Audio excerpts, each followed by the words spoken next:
প্রক্রিয়াতে নামলেন, এখন ফার্স্ট 7 দিন কি করবেন? Episode 16 of first arrival checklist, first 1 week guide. প্রথম 2 দিন এয়ারপোর্ট থেকে ডিরেক্ট ইউনিভার্সিটি যাবেন, ডরমিটরিতে চেক ইন করবেন, রুম এসেনশিয়ালস কিনবেন, দেন এরিয়ায় এক্সপ্লোর করুন।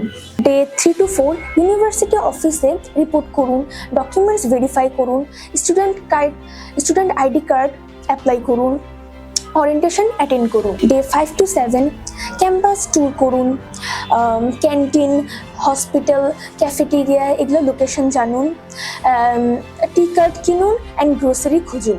মোস্ট ইম্পর্টেন্ট, 90 ডেজের মধ্যে এআরসি অ্যাপ্লাই করুন, align registration card.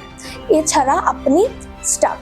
Bangladeshi student community খুঁজুন, ফেসবুকে গ্রুপ আছে, অনেক হেল্প পাবেন। Next episode, ARC, align registration card, এটা কি, কেন মাস্ট, কোথায় পাবেন? আর আপনাদের যদি কোনো ইনফরমেশন জানার থাকে আমাদের নিচের কমেন্ট সেকশনে কমেন্ট করুন, আমরা দ্রুত রিপ্লাই দেওয়ার চেষ্টা করব।